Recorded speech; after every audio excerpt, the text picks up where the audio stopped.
రాష్ట్రంలో లోక్సభ ఎన్నికలు వస్తున్నాయి. సో కాంగ్రెస్ పార్టీ అధికారంలో ఉంది. ఒకవైపు అప్పుల కుప్పగా తెలంగాణ మారిపోయింది. ఒకవైపు 6 లక్షల కోట్లకు పైగా అప్పులు చేసిరని కాంగ్రెస్ వాళ్ళు చెప్తున్నారు. కేటీఆర్ ఏమో శ్వేతపత్రంలో 3 లక్షల కోట్లు అంటుండు. సో గ్రూప్ 2 టీఎస్పీఎస్సీ పేపర్ లీకేజ్లు అంతా గందరగోళంగా పరిస్థితి నెలకొన్నది. 6 గ్యారంటీలు అమలవుతాయా లేదా, లోక్సభలో ఎన్నికల్లో ఎలాంటి పాత్ర పోషిస్తుంది కాంగ్రెస్ పార్టీ, ఇవన్నీ డిస్కస్ చేద్దాం. కొద్దిసేపు జర్నలిస్ట్ వేణుగోపాల్ రెడ్డి ఉన్నారు, సీనియర్ జర్నలిస్ట్. నమస్తే. ముందుగా నమస్తే. సో 6 గ్యారంటీల్లో 2 గ్యారంటీలు అమలు చేసినామని చెప్తున్నారు. ముందుగా నిరుద్యోగ సమస్య పెరిగిపోయింది కాబట్టి నిరుద్యోగులు ఆదుకోవాల్సిన అవసరం ఉంది.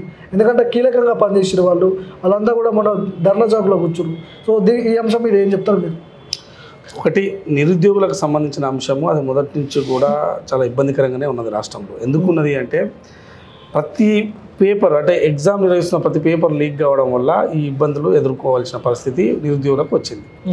సో ఈ ప్రభుత్వం కొత్తగా ఏర్పడిన కాంగ్రెస్ ప్రభుత్వం ఏర్పడి నెల రోజులు కూడా కాలేదు. సో కాబట్టి వారు ఖచ్చితంగా కూడా ఇప్పుడు టీఎస్పీఎస్సీ బోర్డుకు సంబంధించిన చైర్మన్ జనార్దన్ రెడ్డి గారు, అదేవిధంగా కొంతమంది సభ్యులు మొత్తం కూడా రిజైన్ చేశారు. సో ఇప్పుడు అది రిజైన్ చేసిన తర్వాత ఆ రిజైన్ తర్వాత ఇప్పుడు ఎగ్జామ్స్ నిర్వహించాలంటే కూడా కష్టం కదా.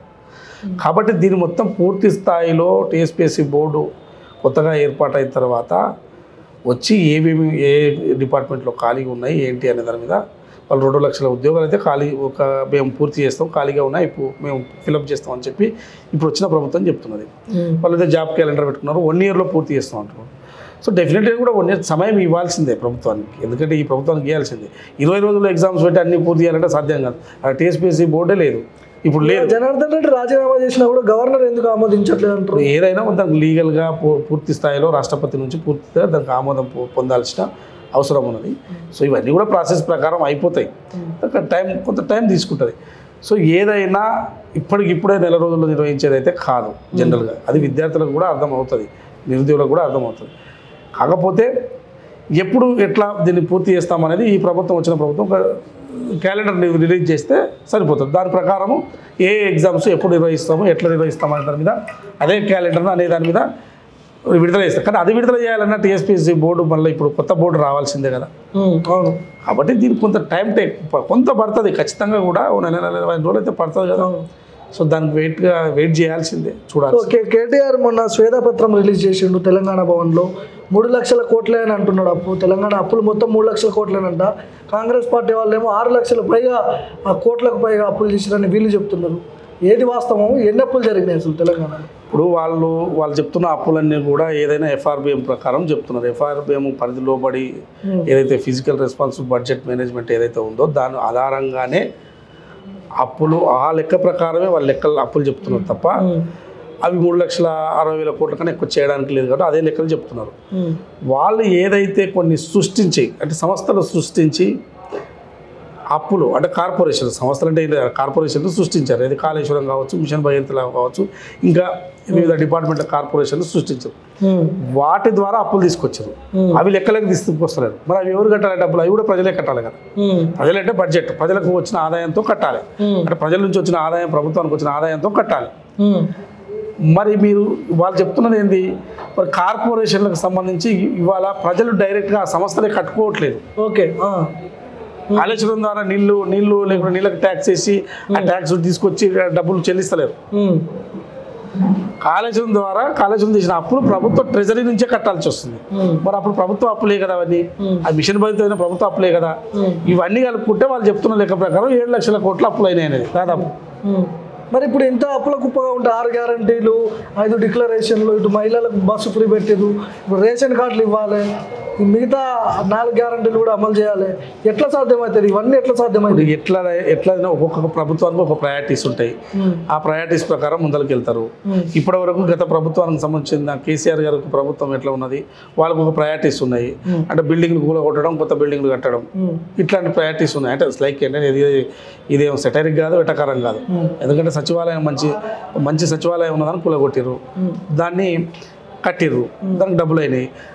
కొత్త జిల్లాలతో మొత్తం కూడా కలెక్టరేట్ మొత్తం కూడా కట్టలేదని కాదు. కానీ కలెక్టరేట్ కట్టకుండా కూడా అక్కడ బిల్డింగ్స్ ఉన్నాయి దాన్ని యూజ్ చేసుకోవడానికి. సో అవి కాకుండా వీళ్ళు కొత్త కట్టిరు, ల్యాండ్ అక్విజిషన్, ఇవన్నీ కూడా దీనికి ఖర్చులు అయినాయి. ఇట్లా ఇవన్నీ కూడా సంపద సృష్టించడం 50 లక్షల కోట్ల సంపద సృష్టించడం అని చెప్తున్నారు. సంపదను నేనేమనంటే సంపద సృష్టిస్తే ఆ సంపద నుంచి ఆదాయం రావాలి. ఇవాళ కలెక్టరేట్ కానీ మీరు చెప్తున్న రోడ్లు కానీ ఇవన్నీ కూడా ప్రజల అవసరాలు, నీడ్స్. ఇవి సంపదను సృష్టించారు. రియల్ ఎస్టేట్ రంగం పెరిగింది, మెట్రో ప్రాంతాల్లో ఉన్న భూముల రేట్లు పెరిగినాయి, బుద్వేలు, కోకాపేట, ఇవన్నీ అభివృద్ధి కదా. ఇవన్నీ భూములే కదా, భూములు ఉన్న భూములే కదా, నువ్వు కొత్తగా భూములు సృష్టించలే కదా. రియల్ ఎస్టేట్ అనేది నిరంతర ప్రక్రియ. గత ప్రభుత్వంలో ఉన్నది ఎంత రియల్ ఎస్టేట్ లేనిదే ఇలా హైదరాబాద్ హైటెక్ సిటీ మొత్తం గచ్చిబౌలి ఇవన్నీ కూడా పెరిగినాయా? ప్రాంతాలు ఎట్లా పెరిగినాయి, ఎట్లా కంపెనీలు వచ్చినాయి? తెలంగాణ లేకముందే ఇవన్నీ పెరిగినాయి కదా ఆల్రెడీ. రియల్ ఎస్టేట్ అనేది నిరంతర ప్రక్రియ. ఇదేదో గత ప్రభుత్వమే లేకుంటే కేసీఆర్ ప్రభుత్వమే రియల్ ఎస్టేట్ను సృష్టించలేదు. ఉన్న భూమిని రియల్ ఎస్టేట్ చేసి దాన్ని ముక్కలుగా చేసి ఏమంటారు దాన్ని పోగులు చేసి భూమిని అమ్మడమే ఏమున్నది. అది జరిగే దందా, అది నడుస్తుంటుంది. అదొక రియల్ ఎస్టేట్, అది ప్రైవేట్ వ్యవస్థ. దాని నుంచి వచ్చేది నీకేమొస్తుంది? రిజిస్ట్రేషన్లు జరిగితే దాంట్లో ఏమైనా నీకు వచ్చే ఆదాయం వస్తుంది. ప్రభుత్వానికి ఏమైనా చుంకం కట్టేది ఉంటే అది వస్తుంది. అంతే తప్ప నువ్వు కొత్తగా నేనేమంటే 50 లక్షల ఆస్తులు సృష్టించడం అంటే ఆస్తుల నుంచి నీకు వచ్చే ఆదాయం ఏంది అంటున్నా. ఇవి అవసరాలు. దాని ఆస్తులని పెంచడం అంటే దాని ఏమర్థం? దాని అర్థం ఈ ఆస్తులు సృష్టిస్తే ఈ ఆస్తులు అమ్మమని దాని అర్థం. అమ్మేస్తావు, రేపు సచివాలయం కట్టేసిన అమ్మేయాలా, కలెక్టరేట్ కట్టిన అమ్మేయాలా, రోడ్లు వేసిన రోడ్లు అమ్మేయాలా? కాదు కదా, అట్లా కాదు. కేసీఆర్ మళ్ళీ అప్పులు చేసి సంక్షేమ పథకాలు అమలు చేశారు. ఇన్ని రోజులు అప్పులు చేసి కార్పొరేషన్లు ఏర్పాటు చేసి కాలేజీలో దానికి డబ్బులు ఖర్చు పెట్టరు.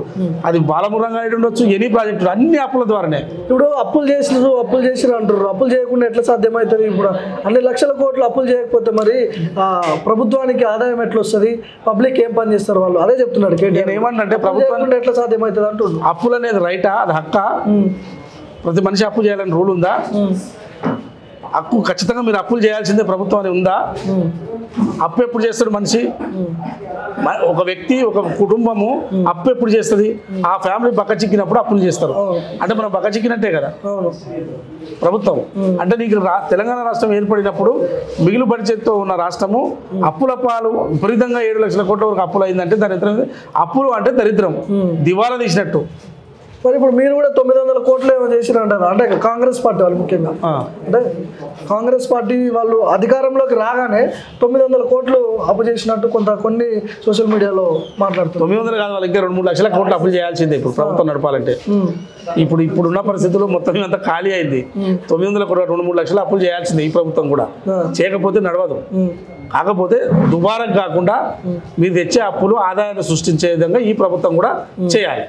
కేసీఆర్ 3వ సారి గెలుస్తున్నాడని 22 ల్యాండ్ క్రూజర్లు కొని పెట్టినాడు అక్కడ. సో అది దుబారా ఖర్చులు అవి కూడా. ఇప్పుడు గెలవబోతుంది మరి ఇట్లాంటివే కదా. ఇప్పుడు ల్యాండ్ క్రూజర్లు కొన్నారు, అవి ఆడ ఉన్నాయి. అది గమ్మత్తుగా ఉన్నది. ఎందుకంటే కొత్త ప్రభుత్వం వచ్చిన కొత్త కారణాలు ఎక్కాలనుకున్నారేమో. అది వాళ్ళ ఆలోచన. ఇప్పుడు ఏం చేస్తుంది ప్రభుత్వం? తీసుకొస్తారు అవి.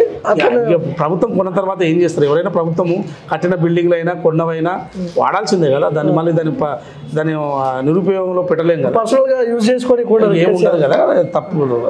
అది జనరల్గా ఆయన వ్యక్తిగతం, అది ఆయన చేసిండు, అయిపోయింది. ఏం చేస్తుంది దానికి? ఎవరేం చేస్తారు? పాపం ఆయన ముఖ్యమంత్రి అవుతాను కొనాలనుకున్నాడే కొనడేమో. కాంగ్రెస్ పార్టీ మేనిఫెస్టోలో భాగంగా 2 లక్షల ఉద్యోగాలు అన్నారు. సంవత్సరం లోపు 2 లక్షల ఉద్యోగాలు. పేపర్ లీకేజ్లు, గ్రూప్ 1 రద్దు, గ్రూప్ 2 మళ్ళీ వాయిదా పడ్డది. ఎట్లా సాధ్యమవుతాయి? ఇప్పుడు గ్రూప్ 2 కానీ మొత్తం టీఎస్పీఎస్సీ ద్వారా నిర్వహించే ఉద్యోగాలకు సంబంధించిన కానీ 1 ఇయర్లో వాళ్ళు 2 లక్షల ఉద్యోగాలు నిర్వహిస్తాం, అమలు చేస్తామని చెప్తున్నారు, ఫిలప్ చేస్తామని. చూద్దాం. 1 ఇయర్ టైం అయితే ఇవ్వాలి కదా. ఎగ్జామ్స్ ఒక రోజులో నిర్వహించేది కాదు, 1 నెల చేసేది కాదు. కనీసం 1 ఇయర్ టైం అయితే ఇవ్వాలి కదా, వెసులుబాటు అయితే ఇవ్వాలి కదా. సో దాని గురించి పెద్దగా చర్చ అవసరం లేదేమో అనుకుంటా. వాళ్ళకి ఈటెల రాజేందర్ కాంగ్రెస్ పార్టీలోకి వస్తున్నారంట. మీరు అంటే దాని మీద ఏమన్నా మాట్లాడతారా? మీకు ఏమైనా ఇన్ఫర్మేషన్ ఉందా ఒక జర్నలిస్ట్గా? ఇప్పుడు ఈటెల రాజేందర్ గారు కాంగ్రెస్ పార్టీలోకి వస్తారని ఇప్పుడు కాదు, అసెంబ్లీ ఎన్నికలకు ముందు కూడా ఉన్నది. మీరు చెప్పారు అప్పుడు? నేను 6 నెలలు అసెంబ్లీ ఎన్నికల 6 నెలలకు ముందు కూడా ఈ చర్చ ఉన్నది. ఓకే, కన్ఫ్యూజన్ కొంత అయితే క్రియేట్ అప్పుడు ఉన్నది, ఇప్పుడు ఉన్నది.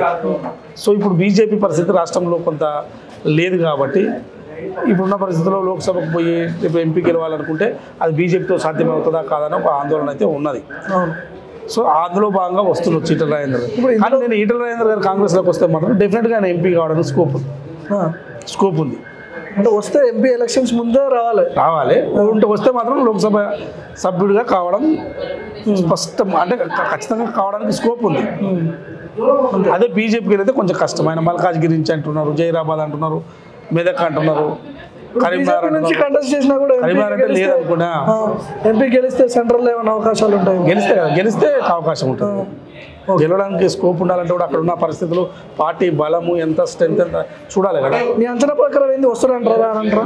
చూడాలి. నాకైతే కొంత డౌట్ అటు ఇటుగా ఉన్నది ఈసారి మరి, ఎందుకంటే రాష్ట్రంలో కాంగ్రెస్ పార్టీ అధికారంలో ఉంది కాబట్టి రావడానికి కూడా స్కోప్ ఉంది. ఓకే రైట్ అన్న, థ్యాంక్ యూ. సో ఇది వేణుగోపాల్ రెడ్డి గారితో స్పెషల్ ఇంటర్వ్యూ. చూస్తూనే ఉండండి మన తొలి.